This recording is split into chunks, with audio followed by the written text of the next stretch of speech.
Idag har jag fått äran att besöka Fleety. Fleety är en startup som har varit verksam i 3 år och som har gjort en helt fantastisk resa. Företaget beskrivs som en Uber för byggbranschen men gör betydligt mycket mer än så.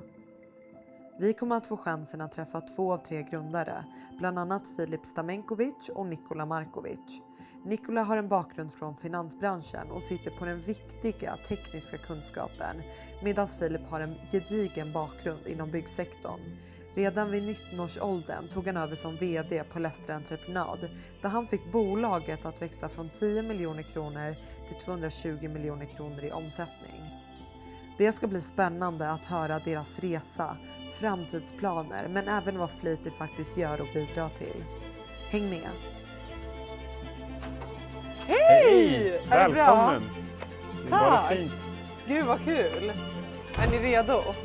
Väldigt redo. Ja, härligt.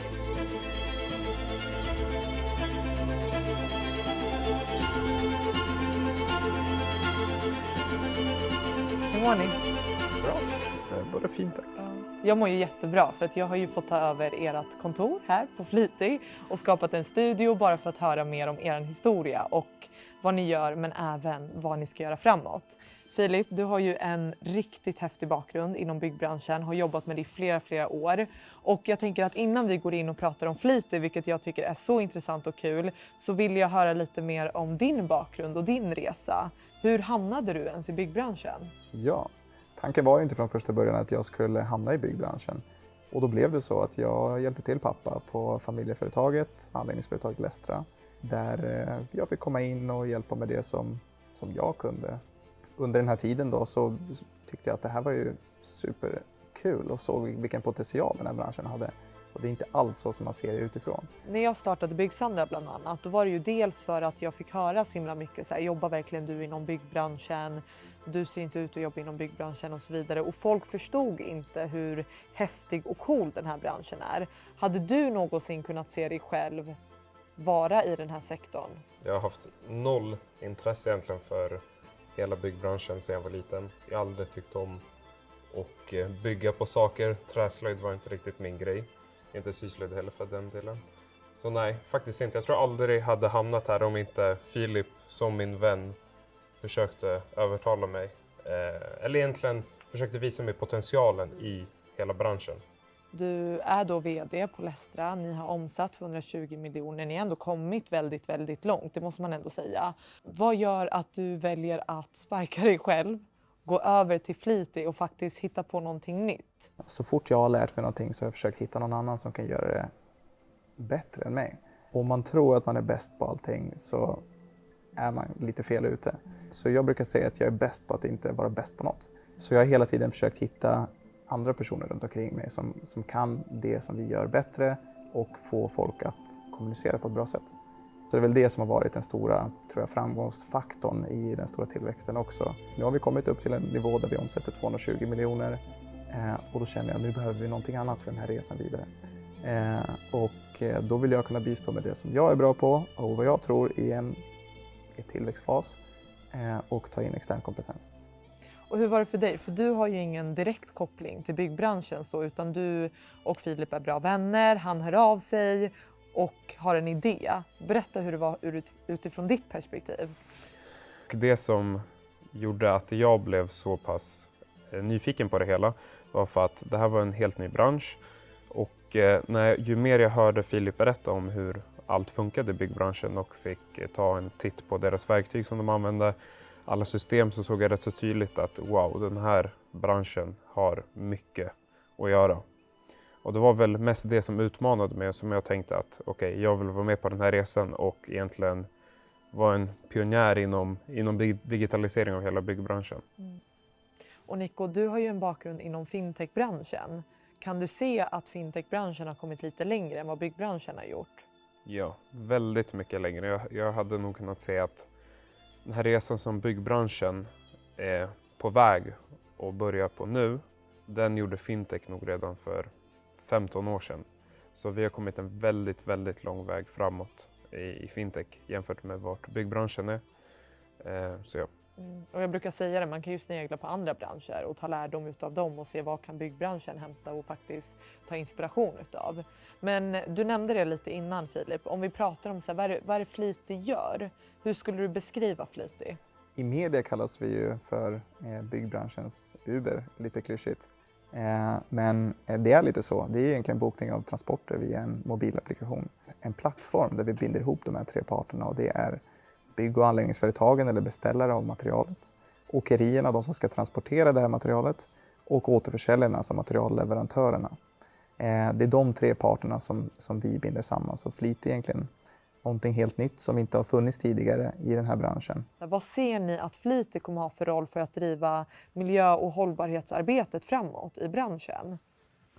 Nyckelordet vi använder är cirkularitet, att vi ska bidra till en mer cirkulär ekonomi.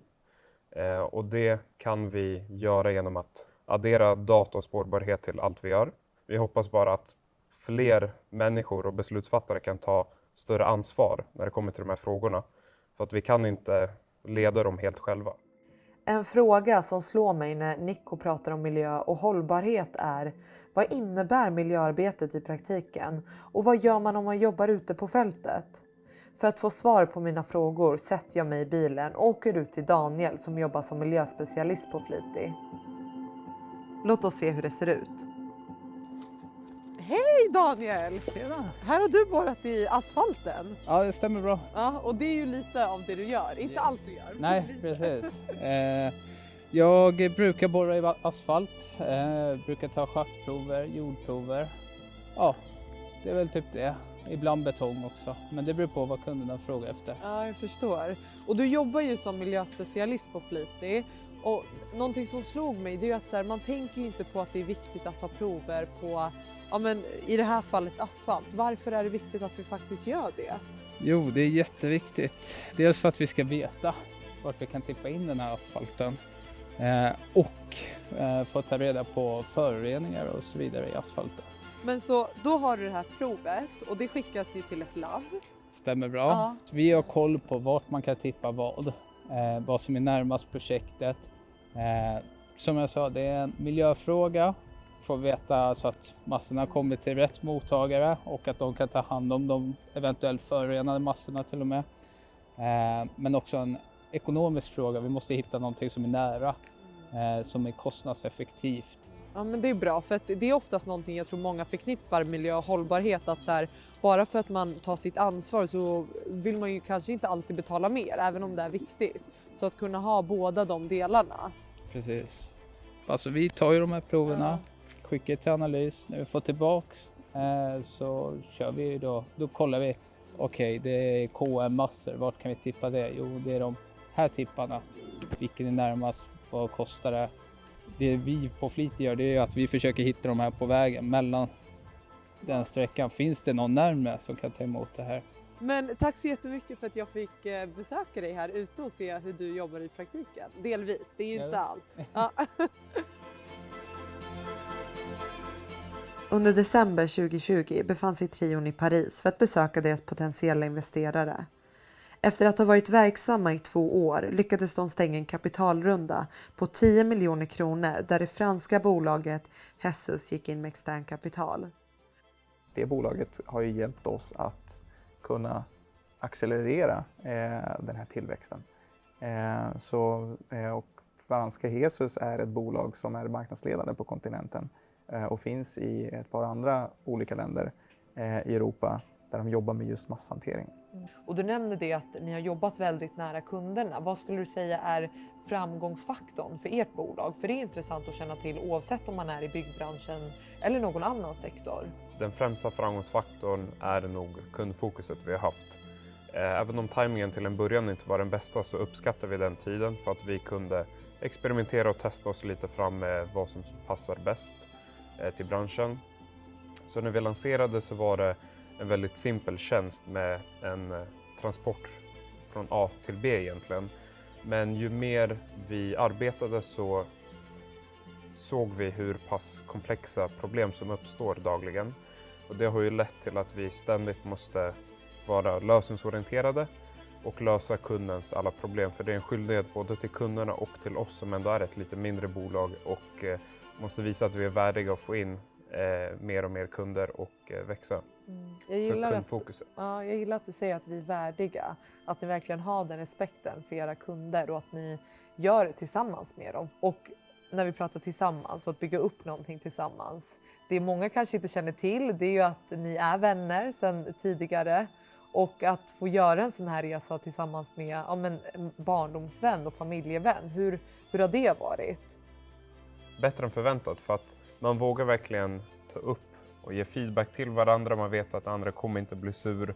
Man får vara lite extra ärlig. Och det är lättare att hänga på, eller privat också, utanför arbetstid. Så det blir då egentligen konstant arbete. Och Ja, det var det jag tänkte på. Som det går bra. Kanske är en av våra framgångsfaktorer. Ja, det är sant. Då blir jag nyfiken på vad är nästa steg? Det känns som att det är väldigt fullt fokus framåt. Vi ska bli rikstäckande och har ju precis för 2 månader sedan gått in i Skåne där vi har en säljare som heter Ellen och rekryterar för fullt nu även i Göteborg och Västra Götalands län. Så det händer väldigt mycket.